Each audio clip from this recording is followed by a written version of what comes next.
Plot Fusion ကနေကြိုဆိုပါရစေ။အကောင်းဆုံးရုပ်ရှင်တွေကိုတင်ဆက်ပေးမှာပါ။အကောင့်ကိုလည်း like နဲ့ follow လေးလုပ်သွားကြပါဦး။ကဲဆက်လိုက်ကြရအောင်။နောက်တစ်နေ့မှာတော့ပါဝန်ကရှာဟီဒါကိုပါကစ္စတန်တန်ယုံကိုခေါ်သွားခဲ့ပါတယ်။နိုင်ငံနှစ်ခုကြားတင်းမာနေတဲ့အခြေအနေကြောင့်တန်ယုံရှိမှာဆန္ဒပြသူတွေနဲ့ပြည့်နှက်နေခဲ့တာပါ။ပါဝန်ကအခြေအနေကိုရှင်းပြပေမဲ့ရှာဟီဒါမှာ passport မရှိတဲ့အတွက်သူတို့ကကူညီဖို့ညှင်းဆန်ခဲ့ပါတယ်။ဘာမှလုပ်မရတဲ့အဆုံးပါဝန်ကခီးသွွား agency တစ်ခုကိုတွားခဲ့ပေမဲ့သူတို့ကလည်းပါကစ္စတန်နိုင်ငံသားတွေအတွက် passport လုပ်မပေးနိုင်ဘူးလို့ညင်းခဲ့ပြန်ပါတယ်။သူထွက်သွားဖို့ပြင်တော့ agency ပိုင်ရှင်ကသူ့ကိုလှမ်းတားလိုက်ပါတယ်။သူ့ရဲ့ဆက်သွယ်တွေကိုတုံးပြီးရှာဟီဒါကိုအိမ်ပြန်ပို့ပေးနိုင်ပေမဲ့ကုန်ကျစရိတ်ကလူပြီး3 သိန်းခွဲကျမယ်လို့ပြောပါတယ်။မျော်လင့်ချက်တွေပြန်ပွင့်လာတဲ့ပါဝန်တယောက်အကြက်ရိုက်စရာအခြေအနေအစ်စ်နဲ့ထပ်တိုးရပြန်ပါတယ်။သူ့ရဲ့စုဆောင်းငွေကလိုအပ်တဲ့ပမာဏထက်အများကြီးနည်းနေသေးလို့ပါ။အဲ့ဒီအချိန်မှာပဲသူ့ရဲ့ချစ်သူဂျက်စီကာ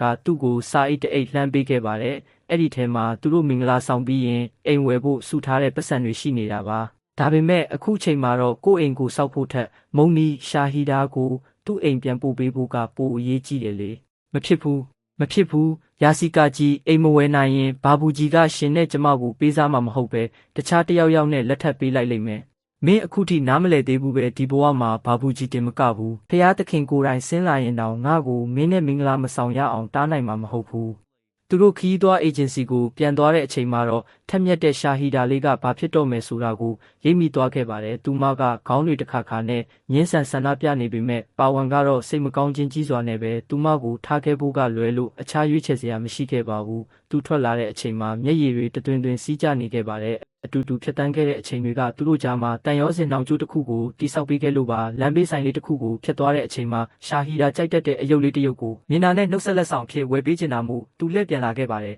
ဒါပေမဲ့သူပြန်ရောက်တဲ့အချိန်မှာတော့ခီးသွွား agency ကပိတ်သွားခဲ့ပါပြီပါဝန်ကခုနတင်ကားမှမောင်းထွက်သွားတဲ့စိုက်ကားနောက်ကိုအမိလိုက်ပြေးပါတော့တဲ့နောက်ဆုံးမှာတော့သူဟာနီယိုမီတွေလင်းထိန်နေတဲ့အဆောက်အုံတစ်ခုစီကိုရောက်သွားခဲ့ပါတယ်အဲ့ဒီမှာရှာဟီဒါကိုတွေးလိုက်ရတဲ့အချိန်ကြာမှသူဂျာအေးသူ့အမေရိုက်ခံလိုက်ရပြီးအလိန်ခံလိုက်ရပြီးဆိုတာကိုသိလိုက်ရပါတော့တဲ့ agency ပိုင်ရှင်ကရှာဟီဒါကိုရောင်းစားပြီးရလာတဲ့ပတ်စံတွေကိုရေတွက်နေတာပါဝန်တယောက်ဒေါသအိုးပေါက်ကွဲသွားပြီးဒေါသတွေကိုမထိန်နိုင်တော့ပါဘူးကျေးဇူးပြုပြီးထိုင်ပြီးစကားပြောကြရအောင်ပါရှာဟီဒါကိုကြောပေါ်မှာပိုးပြီးပါဝန်တယောက်အရေးကြီးတဲ့ဆုံးဖြတ်ချက်တစ်ခုချလိုက်ပါတော့တယ်ဒါကတော့ရှာဟီဒါကိုသူမရဲ့မိသားစုစီသူကိုယ်တိုင်အရောက်ပို့ပေးဖို့ပါပဲဒါပေမဲ့လူတိုင်းကသူ့ကိုကန့်ကွက်ကြပါတယ် passport မရှိဘဲရန်သူနိုင်ငံတဲကိုခိုးဝင်ဖို့ဆိုတာအင်မတန်အနေအများလုံးလို့ပါဒါပေမဲ့ပါဝန်ကတော့စိတ်ပိုင်းဖြတ်ပြီးသားပါသူတို့ဟာပူပြင်းလာတဲ့တဲကန်နာရကိုဖျက်ကျော်ပြီးအိန္ဒိယပါကစ္စတန်နယ်စပ်ကိုရောက်ရှိလာခဲ့ကြပါတယ်ဒေသခံမှောင်ခိုသမားတယောက်ကသူတို့ကိုနယ်စပ်ဖျက်ကျော်ဖို့ကူညီပေးနိုင်တယ်လို့ပြောပါတယ်အစပိုင်းမှာတော့သူကပါဝန်စီကနေပတ်စံအများကြီးညစ်ဖို့ကြံရွယ်ထားတာပါဒါပေမဲ့ပါဝန်ရဲ့ရည်ရွယ်ချက်အမှန်ကိုသိသွားတဲ့အချိန်မှာတော့ဘာပတ်စံမှမယူပဲ